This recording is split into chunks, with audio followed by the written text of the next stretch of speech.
Hai guys, assalamualaikum warahmatullahi wabarakatuh. Welcome back to my channel. Apa kabar kalian semua seluruh subscriber setia di channel kita?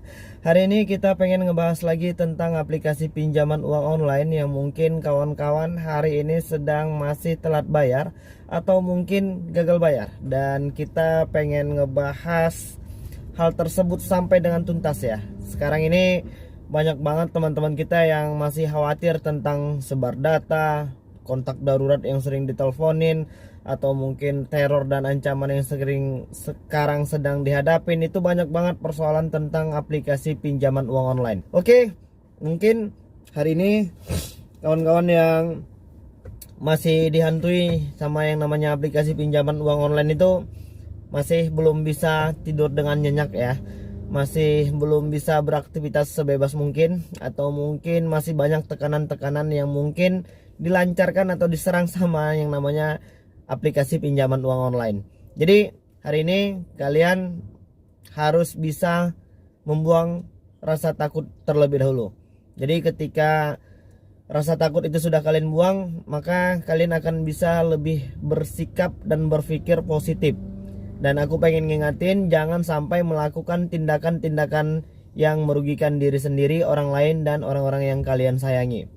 Jadi yang perlu kalian ketahui, yang namanya tim penagihan dari aplikasi pinjaman uang online itu memang kerjanya seperti itu. Mereka akan desak terus menerus, mereka akan minta terus secara terus menerus, bahkan mungkin satu hari mungkin ada yang bisa dihubungin sampai 5 atau 6 kali per hari. Itu yang membuat hampir semua teman-teman menjadi pusing ya, jadinya depresi dan stres dan lain sebagainya. Dan itulah tugas mereka gitu. Dan cara mainnya memang seperti itu. Jadi kalian harus sedikit lebih tenang, kalian harus enjoy ya, jangan gusar, jangan gegabah, jangan panik, tetap tenang. Karena mereka hanya melancarkan semua tekanan tersebut kan dari nomor handphone, dari WhatsApp, dari SMS, email, atau mungkin cuman dari media sosial doang. Jadi kalian harus tenang. Mereka itu berusaha untuk menyerang psikis kita supaya kita gusar, gelagapan dan lain sebagainya. Jadi pesan aku, kalian harus tetap tenang. Itu yang pertama. Dan yang kedua, untuk masalah data yang sudah disebar.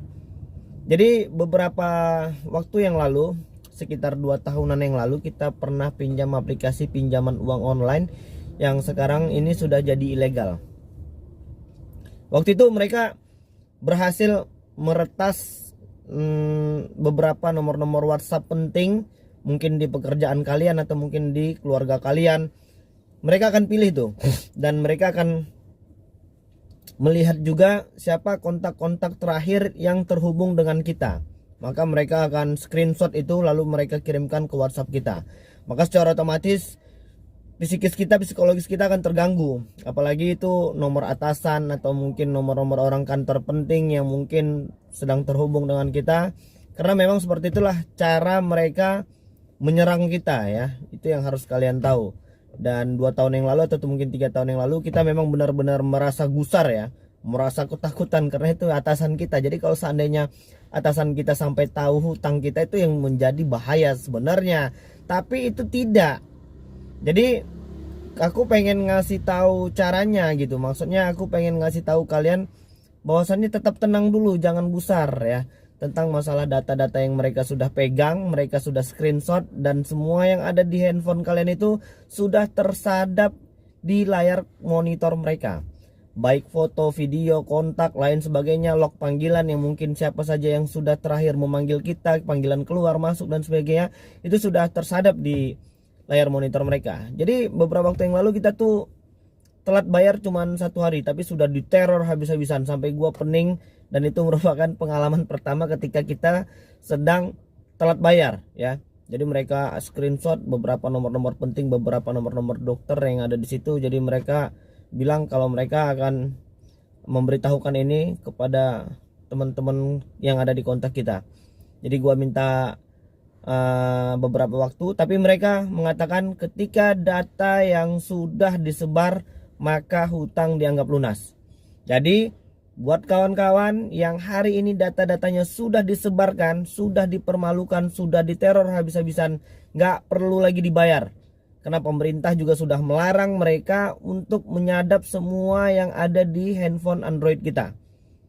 Jadi kalau hari ini ada kawan-kawan yang mungkin sudah disebarkan semua data-datanya, sudah dipermalukan, harga dirinya sudah diinjak-injak oleh aplikasi pinjaman uang online apa saja, maka jangan perlu dibayar lagi.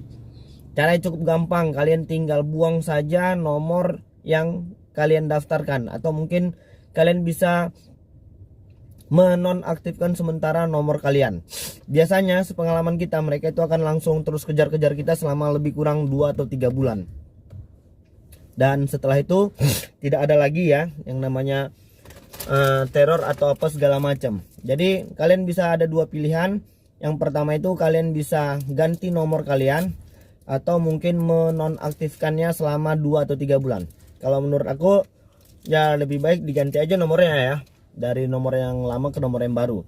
Dengan catatan, kemarin ada beberapa kasus juga teman-teman kita yang sudah ganti nomor baru tapi masih bisa dilacak sama aplikasi pinjaman uang online ya.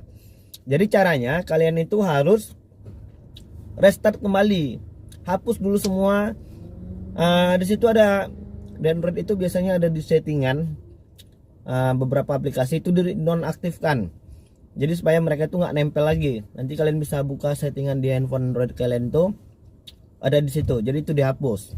Jadi mereka tidak bisa lagi mendeteksi atau mengetahui nomor yang terbaru. Dan kerjaan mereka itu memang seperti itu ya, selalu mempermalukan dengan dasar hutang. Ya yang namanya hutang piutang itu ya memang harus dibayar. Namanya kita punya hutang. Apalagi kalau kita itu, cuma kan situasi kondisi saat ini beberapa teman-teman kita tuh banyak yang di PHK atau mungkin dirumahkan karena situasi COVID-19 saat ini, yang memang mungkin banyaklah yang tidak menerima pekerjaan, tidak menerima penghasilan. Saya yakin kok masih banyak teman-teman kita yang mungkin sebenarnya pengen bayar, tapi mungkin karena situasi perekonomiannya saat ini memang belum memungkinkan untuk bayar. Sementara bunganya terus nambah, terornya terus jalan, ancamannya terus jalan, ditakut-takutin, mau dibuat begini begitu. Itu yang sebenarnya kita kurang sependapat ya. Makanya kita masih terus memohon kepada pemerintah, kepada OJK, agar aplikasi-aplikasi yang selama ini memang mungkin meresahkan itu sebaiknya ditutup saja, atau mungkin bila perlu seperti beberapa waktu yang lalu itu ditangkap ya kantor aplikasi pinjaman uang online yang mungkin menggunakan data nasabahnya ya dengan sembarangan, melakukan teror, intimidasi dan lain sebagainya. Itu sebenarnya cukup meresahkan. Dan aku pengen ngasih tahu ya buat kalian yang mungkin saat ini sedang terdesak situasi perekonomian, tuh jangan menutupi hutang itu dengan hutang yang baru, apalagi dengan aplikasi pinjaman uang online, karena itu sudah pasti salah. Kalian punya hutang 500.000, kita pinjam dari aplikasi pinjaman uang online 500.000 juga. 500.000 itu akan dibayarkan nanti menjadi 650.000, kita bayarkan lagi ke situ. Toh kita ngutang lagi, harus ngutang lagi di aplikasi yang lain. Ya itu bakal nambah terus, bunganya bakal nambah terus. Dan mereka itu sepertinya saling menginformasikan ya, atas nama si A ini bisa direkomendasikan buat dikasih pinjaman uang online terus. Jadi maka semakin banyak aplikasi yang numpuk hutang itu kita terus nambah. Jadi kita jadi pusing sendiri, jadinya mau bayarnya bagaimana ya kan. Oke, itu tadi beberapa video atau mungkin nasihat yang mungkin bisa aku kasih. Jadi kalian harus tetap tenang, santai, nggak perlu gusar, karena memang kerjaan dari tim penagihan pinjaman uang online itu ya seperti itu. Mereka bakal terus intimidasi kita, membuat kita jadi gelagapan ya, tidak mampu lagi berpikir positif. Jadi tetap tenang. Kalau seandainya yang pengen ganti nomor atau mungkin yang sudah disebar data kan nggak perlu lagi dibayar itu, karena pemerintah juga sudah melarang tentang itu. Oke, mudah-mudahan video ini bermanfaat untuk kita semua. Salam sukses dan mudah-mudahan kalian murah rezeki ya, dilancarkan semua urusan dan rezekinya, dan terbebas dari segala macam hutang piutang yang mungkin saat ini sedang ada dalam kehidupan kita. Jadi mungkin itu dulu. Assalamualaikum warahmatullahi wabarakatuh.